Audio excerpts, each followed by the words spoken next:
Oh boy, welcome to my spoiler review of The Flash, where we have so much to discuss. Surprise! As I said in my review, it's actually a good movie. And oh boy, isn't it great to be excited about something as a DC fan. Although I was really excited about the Batman too. So some good times for us, some good times. Now where I want to start my spoiler breakdown is with how surprisingly funny this movie is. With Ezra Miller able to be their very own comedic duo. That was so cool. I am excited to see behind the scenes how they enabled Ezra Miller to play off of themselves. That's because the comedic timing and the dramatic timing is amazing.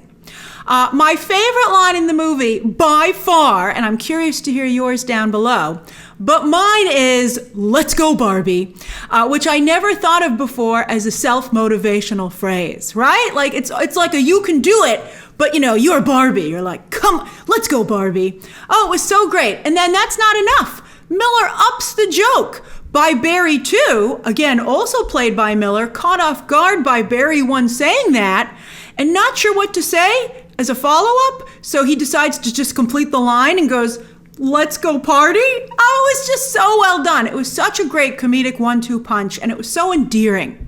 Not only is it corporate synergy at its finest, but, just think about that. They baked a Barbie ad into the Flash movie. But I think it's also extremely modern and very internet, very Twitter, very social media to have a male superhero refer to himself as Barbie and be comfortable with that. And Miller makes it work perfectly. I absolutely adored it. The idea was great. The delivery was phenomenal. It was just, I was blown away. My second favorite line would have to be in the opening action scene when it's just getting started, where Barry says he realizes he's basically the Justice League's janitor. That also caught me off guard, and I laughed out loud at that line as well during my screening. And then a literal baby shower? That was so clever. It was great. We'll talk about the action sequences and some of the VFX later on in this video. Yeah, those babies looked wonky. They looked wonky. I also loved the gag that in this new timeline, not only did Eric Stoltz remain cast as Marty McFly in Back to the Future, super movie fans know that they filmed for about a week with Stoltz and were like, this is not working. And they went back to Michael J. Fox, who had some availability issues. But they found a way to work around them. That was also a very clever way, by the way, to organically give a shout out to Back to the Future, which clearly is a heavy inspiration for this film. Michael J. Fox himself playing multiple roles back in the day. Look how far VFX have come. They were pretty good there, though. Anyway, that created a ripple effect with Eric Stoltz staying in the role. So what did Michael J. Fox do? He ended up starring in Footloose. But then what about Kevin Bacon? He went on to Top Gun. I wanted to hear what Tom Cruise did, but maybe they were worried about getting Tom Cruise's attention. Although Tom Cruise, he loved the movie. I'm sure he would have loved more of a shout out. But anyway, not only was it funny, but it was great commentary on the realities of casting in Hollywood. That a lot of it is luck and just being in a certain place at a certain time. And there's basically a group of up-and-coming young actors who are trying to compete and grab all these hot roles. And it could have very easily gone a different way. And so the overall point is that Stoltz, Fox, and Bacon were all contemporaries. And I just thought that was not only really, really funny, but really, really smart. And that's my favorite type of humor. I loved it. It was so good. I also loved it when Barry won after losing his powers, one of the few total surprises. I didn't know he was going to lose his powers. I thought that was great. I kind of suspected it when he also got struck by the lightning. I was like, that can't be good. But he tried to run to see if he could, because he couldn't phase through the wall. So he's like, okay, let's try running. And so he just ended up running really silly, like Ezra Miller likes to do, in a circle. And he started crying, and he was still so off kilter, and so was Barry too, because they had just both been hit by lightning. And it was so dumb but endearing, and it reminded me of like friends who've maybe partied a little too hard, towards the end of their evening. And, I loved it. I thought it was so great, and it was so funny to see Ezra Miller running in that circle and not being able to go fast. It was great. Like, he kept going too, like, maybe I just need to get a little momentum. It was great. The only joke that didn't quite work for me was when Batman didn't realize at the end of the opening action sequence, when they got an assist from Wonder Woman, that her lasso of truth was around his wrist as well. And he started saying some pretty embarrassing stuff. Same for Barry, when he tried to get Bruce loose as a good friend, good wingman. He was like, oh my God, you're embarrassing yourself, Bruce, let me get you out of that. And then he just embarrassed himself as well. But I will allow it, even though I don't think it worked, because it did remind me of the Batman and Wonder Woman flirtation from the Justice League animated series. So I thought it at least had nostalgia going for it. I had no idea Andy Muschietti was such a strong action director. How could I? He's never really done an action sequence before. But hot damn, is he good at it. An action director has been born. I absolutely loved the opening action sequence. Oh, so thrilling, such momentum, so many moving pieces that all fit together perfectly. It seemed very Paul Dini and Bruce Timm to me, down to the armored car of thugs being chased through the streets with a briefcase of stolen deadly virus. Classic DC! Sure, it seemed a little weird seeing Batman in the daylight, but that's why it made me think of the Justice League animated series, where Batman was often in the daylight. Just like in the best episodes from that show, it was great to watch a switch between Batman to the Flash taking care of business, with, of course, an assist at the end from Wonder Woman. It really did seem like a Justice League adventure. And as I said, that literal baby shower was a great idea. All right, but on that note, let's take a moment to address the VFX. They are sometimes quite wonky. So wonky. You're like, wow. But in this sequence, I was like, why did they do that? Because I know they can make a better CGI baby than that. But I thought about it, and this is what I decided. I think that they wanted to make sure that the scene was played for laughs, and that you knew no babies were in any actual danger. I mean, obviously you know that they wouldn't be, but they didn't want you to get out of it. I mean, you were out of it a little bit, being like, those VFX are awful. But, I think they wanted you just to focus on the sequence instead of being like, how'd they do that with a real baby? I hope that baby was okay. So yeah, I think that's why they made that choice. And I can understand that, especially the way things can sometimes unexpectedly break these days with audience reactions. I also thought that when Barry traveled through time in the Chrono Bowl, the VFX rendering on the human characters also did not look real. But for some reason, it kind of worked for me, because with the visual choice they made with the Chrono Bowl, it looked like an old time, somebody told me that's what it's called. But it looked like an old-time, like, papier-mâché collectible or something. It looks like something out of Nightmare Alley, by the way. Great movie! If you haven't seen Nightmare Alley, go watch it. But anyway, it's like something like a collectible that you would put on a desk or a shelf, like that you got at Hallmark or something, but that you could look into occasionally, and like, it was so cozy, and you can escape into it with whimsy. And so that's what it reminded me of. And I love those things, so I love the Chrono Bowl. But the VFX on Barry's powers I thought were excellent. That's why I think these have to be intentional choices. And the face replacement, Miller was able to play opposite themselves flawlessly. I think there was only like one moment where the VFX was, the face replacement was a little off. And even then I still bought it. But I just saw like I think like the shading was off a little bit, and I was like, face replacement. But everywhere else, totally believable. Okay, now back to the action sequences. The whole thing where Barry 2 gets his powers and Barry 1 again loses his. Loved it, totally didn't expect it. I thought this sequence was particularly well done. And again, it has so many moving parts and layers. So I loved Barry 1 having to carry Barry 2 in his arms, right? That's been a long running gag. Like typically when you're saving a damsel, that's what you do. But there's been a lot of, jokes about, how do two guys carry each other if they're superheroes, right? And I just love that Barry 2 was like, hey, carry me, man. Carry me in your arms to phase through walls. That was great. Like at first it was like awkward, but then they totally both got into it. And I loved it. But then, by the way, they did a great callback later on when Barry 1, who didn't have his powers, so Batman had to help him get to the top of the Russian thing. And he wanted to be carried in Batman's arms, and Batman was like, I'm not doing that. That was a great gag. But then, back in the lab, to give Barry 2 his powers, when they phased through the glass door, but then it turned out to be a sensor door and just opened behind them, so they didn't need to phase through it, that was a great laugh too. And then Barry 2 was like a little kid having to go to the doctor. At first, very excited, but, having serious second thoughts when they started to hear some details, like, chemicals and lightning. That was great.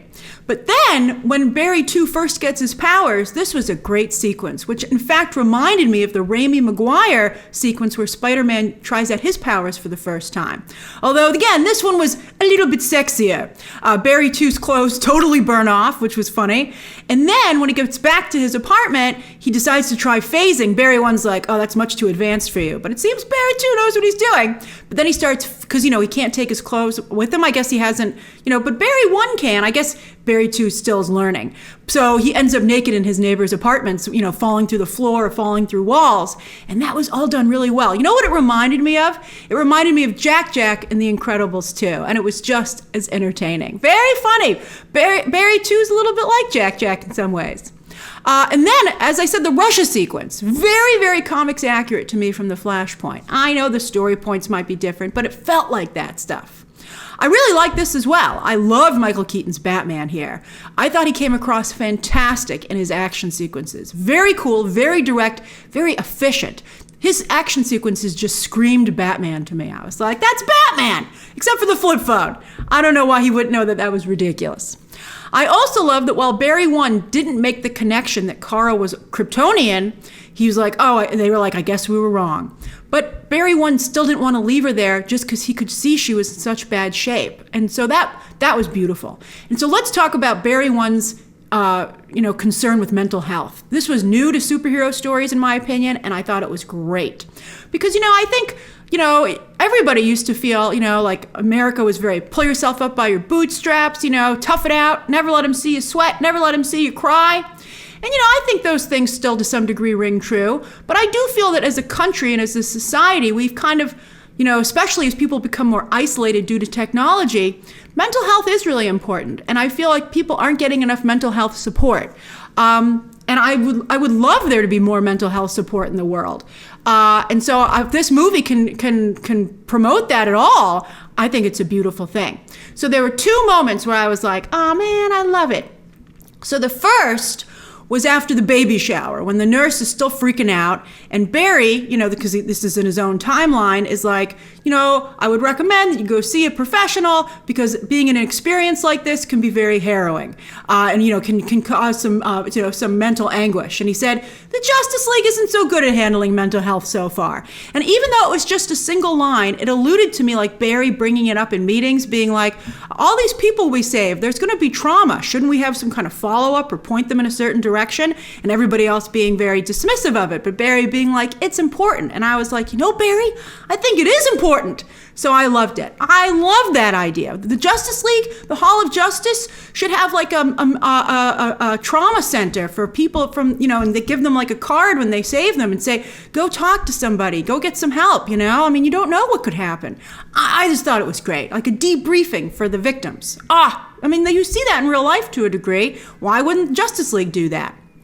And then the second moment was when Barry 1 tells the story of how, again, in his own timeline, back when Metropolis was first attacked by Zod in Man of Steel, not the time in this movie, but when that happened in the DCU, Barry went there. Just at the beginning of having his powers, he had on a makeshift suit like you've seen with so many superheroes when they're first getting out in the field. And he could only save one person, a little boy. And he couldn't even save the boy's father. They were too far apart. But when, you know how the Zod's machine pulls you up and then slams you down? Well, they got pulled up and Barry knew he couldn't reach the dad. So he covers the little boy's eyes with his hand so that when they come back down, Barry's able to beat that and kind of get out of it, but that the little boy wouldn't see what happened to his father. It was such a small gesture, but it was so powerful and poignant. I thought, again, it was a beautiful thing to see. And that kind of concern, not just with saving someone, but they're protecting their mental health. That was just really great. It just made you feel like Barry was such a wonderful person. All right, back to the Russia sequence. Another great Batman 1989 callback here was where Michael Keaton asks everyone how much they weigh so he can set an explosive charge to propel them up an elevator shaft. That was a great callback. I loved it. And sure, when we got to the top, the VFX on Kara were also a little wonky, right? But it was so cool to see her soak up the sun. That was not wonky. Again, sometimes the VFX are fantastic, so it feels like it has to be a choice the other times. But like when her skin got better in color and she got more full. I mean, that was so cool and so exciting. And then to see her, unleashed up against these soldiers, still also figuring out her own powers because, she's never had them before because she's been, underground away from the sun all this time being experimented on. But it was just great. And she could fight. She can fight. She is a brutal, efficient fighter herself. And I love that about Sasha Calle's Supergirl. I just thought she was fantastic. I was like, wow, she's effective.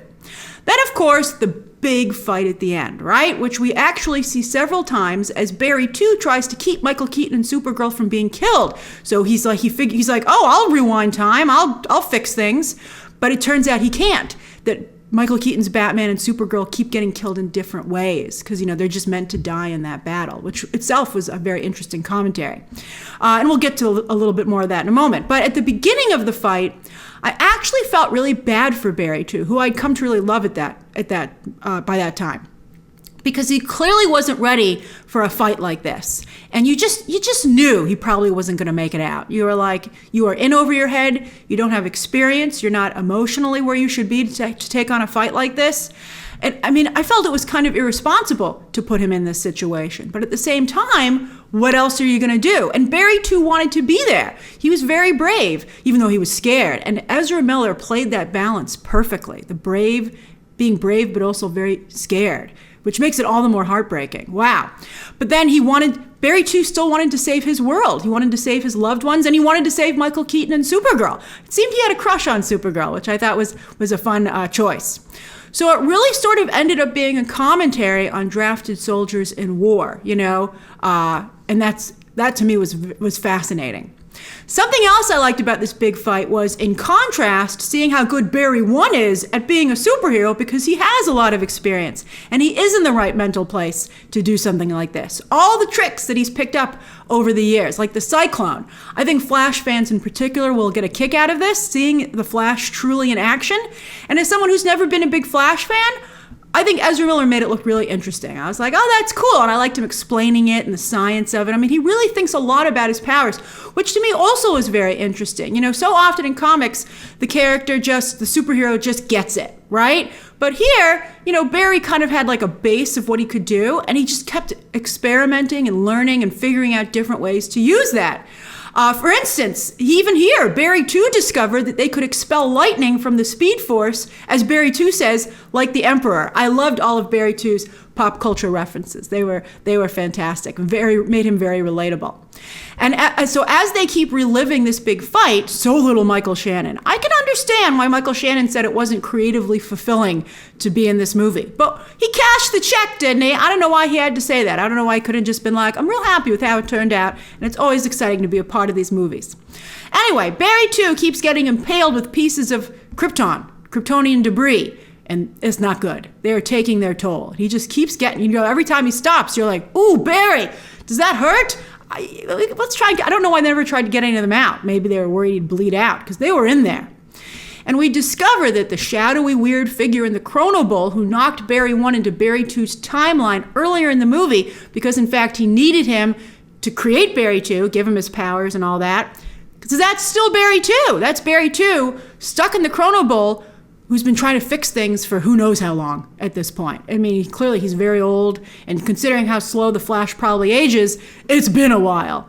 And that just gives Barry 1 the realization, who started all this, that you can't fix things. And the more you try, the more things spiral out of control. It reminds me of that great comedy bit that David Hyde Pierce had in an old Frasier episode, where he has a crease in his pants, and end of the sequence, he ends up lighting Frasier's couch on fire. And it's like, you should have just left the crease alone, man. Although, of course, Barry 1 losing his mother is a lot more significant than a crease or a wrinkle in your pants.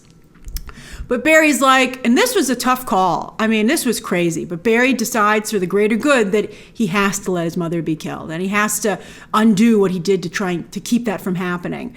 Take the tomatoes out of her shopping cart so his dad doesn't have to leave. Although, why didn't they just all get killed? But anyway, he has to say goodbye to his mother at the supermarket. And I thought that was a really beautiful sequence. And it showed what a kind person his mother was. She's like, I know I'm just a stranger, but would a hug help? And he was like, yes. And I think that's where clearly Barry gets that. So I never even thought about that until right now. And it makes it all the more sad. But anyway, he still can't resist moving the tomatoes to the top shelf because there's security footage that could clear his father's alibi that Bruce Wayne in his own timeline was able to clean up. You know, it wasn't able to be used a long time ago because it was damaged, but his father had never looked up. So Barry 1 puts the tomatoes that he needs on the high shelf, so that forces him to look up. But now that creates a new problem that George Clooney is his Batman and not Ben Affleck. And I loved Ezra Miller's delivery, by the way, of who the F is this? Because he's just so frustrated and it's so crazy at this point just how things keep changing on him. I thought that was so funny and it was great. And I thought George Clooney did a great job. I'll be talking about the cameos in a separate video, all the cameos. But I did love the worlds colliding, DC lingo, in the Chrono Bowl when the multiverse started falling apart due to the Flashes, all of them, their actions. And here, I thought, like, for instance, the VFX here were pretty good. I mean, Christopher Reeve and Helen Slater, that was a surprise to me. I knew Christopher Reeve was going to be there, but not Helen Slater, and I thought that was really nice. They look great to me. And so to see all the different adaptations of DC from the very beginning was amazing. And it's something that needs to be experienced, certainly by anyone who calls himself a DC fan. It was beautiful. It was calming. And I think it helps with the frustrations that we've been having. You just, when you see it, you appreciate the breadth and scope of DC on the screen, big and small, what has been accomplished, and you know, what could have been and what could maybe still be. I think that's what Nicolas Cage's Superman kind of represented. He looked great. That was so cool. And also they were all calm themselves, even though it looked like their worlds were about to be destroyed. But you were just like, yeah, man, let it go. DC's just great. All right, now let's talk, you know, for the love of DC. That's what we should be focused on, the love of DC. And I agree with that. I agree. I thought it was great. All right, so let's talk characters. Now, as I've said, I was blown away by Ezra Miller's performance here. So much nuance. And to play two separate roles that legitimately seem like two separate people is really impressive. Wow. Like, that's really incredible. And with such depth, it wasn't all on the surface. I mean, Ezra Miller was two different people to their very core, and that blew me away. Sure, at first, Barry 2 is a little annoying, but I think you realize he's just innocent and happy, which makes it all the more sad because not only of what happens to Barry 2, but it underscores how broken and sad Barry 1 is. Also, I was very moved by Barry 1 working to get his powers back later on in the movie. And the first bolt of lightning doesn't work. And they did a great job with his injuries. It was heartbreaking, a visual metaphor on the outside for everything that Barry 1 has been through emotionally on the inside. That was incredible. And then Supergirl comes back to them because at first she was like, I hate humans. They lock me up in a metal ball. But she's like, okay, Zod has to be stopped. So she comes back.